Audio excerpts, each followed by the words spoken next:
Magandang araw mga kababayan, narito na ang pinakabagong ulat sa lagay ng panahon ngayong araw, November 16, 2025, Sunday.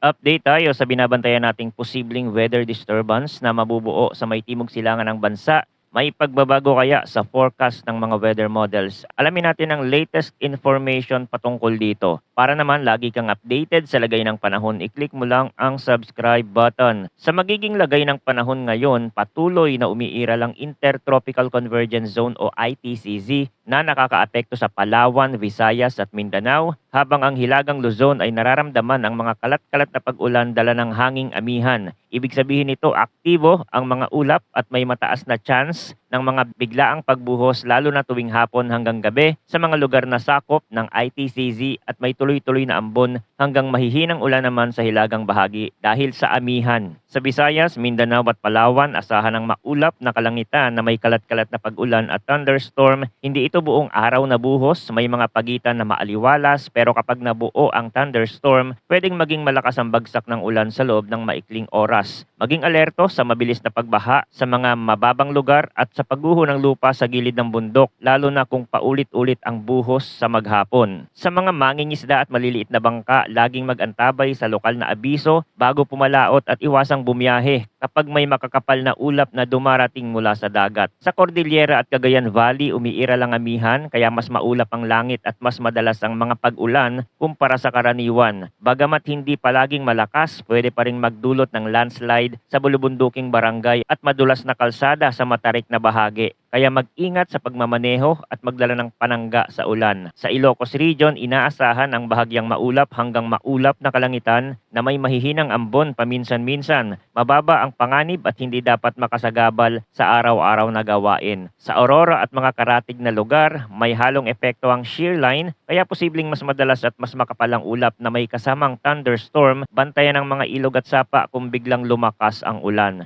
Sa nalalabing bahagi ng Central Luzon, pati na sa Metro Manila at nalalabing Luzon, maaliwala sa umaga at tanghali, ngunit may chance ng panandaliang thunderstorm sa hapon o gabi. Dala nito ang malakas na buhos, malakas na ihip ng hangin at posibleng thunderstorm. Kaya laging magbaon ng payong at mag-monitor ng mga local advisory. Para sa kondisyon ng hangin at karagatan, sa Northern Luzon ay katamtaman hanggang malakas ang ihip ng hangin mula northeast, at ang alon ay moderate hanggang rough na nasa humigit kumulang 1.5 hanggang 3.1 meters. Sa natitirang bahagi ng Luzon, banayad hanggang katamtaman ng hanging manggagaling sa northeast at alon na nasa 1.2 hanggang 2.1 meters. Sa Visayas at Mindanao, banayad hanggang katamtaman ng hangin mula east hanggang northeast, at ang taas ng alon ay nasa roughly 0.6 hanggang 2.1 meters. Tandaan, kahit banayad sa umaga, pwedeng biglang sumama ang dagat kapag may nabubuong thunderstorm sa paligid. Kaya mas ligtas na ipagpaliban ng paglalayag ng maliliit na sasakyang pandagat kapag dumidilim ang ulap at lumalakas ang ihip ng hangin. Update naman sa tropical cyclone threat potential, wala pa din tayong nakikitang mabubuong bagyo this week, pero pareho pa rin ang nakikitang senaryo pagpasok ng week 2 mula November 21 hanggang November 27. Ipinapakita ng mga modelo na maaaring may lumitaw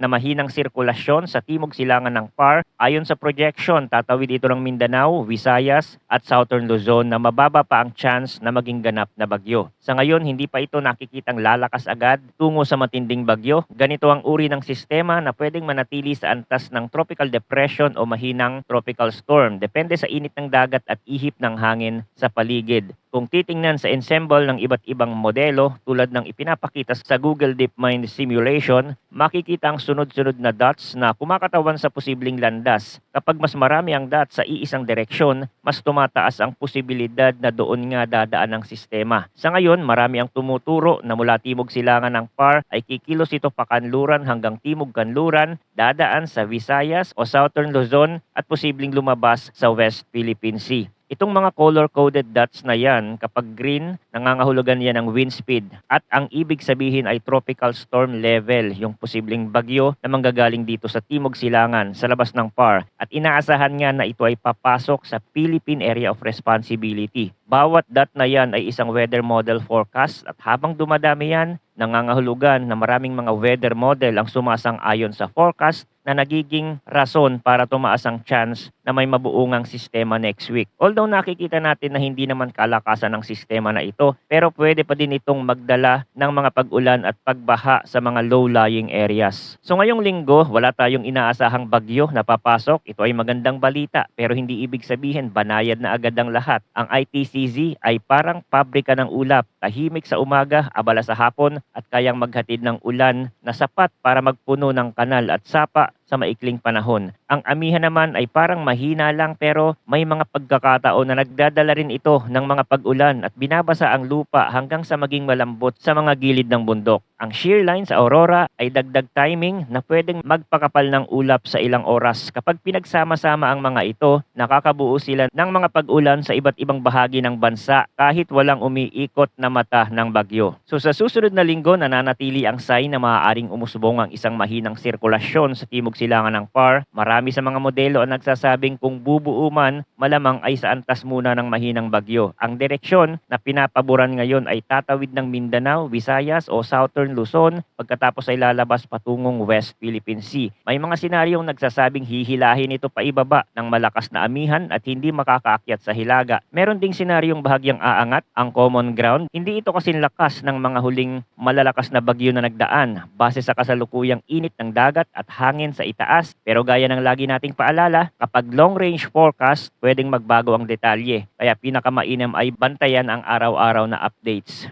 Sa kabuuan, ITCZ ang nakaka-impluwensya sa Palawan, Visayas at Mindanao na magdadala ng mga pag-ulan at thunderstorm lalo na tuwing hapon at gabi. Amihan ang magdadala ng tuloy-tuloy na pag-ulan sa Cordillera at Cagayan Valley habang mahihina at hindi kritikal na ambon ang inaasahan sa Ilocos. May dagdag na impluwensya ang shear line sa Aurora at karatig na lugar na pwedeng mas makapalang ulap na may mga pag-ulan. Sa Metro Manila at nalalabing Luzon, maaliwalas, ambon, ulan ang iikot, depende sa oras. Sa dagat, mula slight hanggang rough ang kondisyon, mas maalon sa hilaga at silangan at pwedeng sumama ng biglaan kapag may dumaan na ulap ng ITCZ. At para sa usaping bagyo, wala sa linggong ito, posibleng maliit na sistema sa susunod, mababa pa ang chance na lumakas agad. Pero sapat ang maagang babala para manatiling nakatutok sa pinakabagong datos. Patuloy tayong magbabantay at maghahatid ng malinaw na update tungkol sa pagbabago ng panahon. Maraming salamat sa inyong pagtutok at palagi po tayong mag-ingat.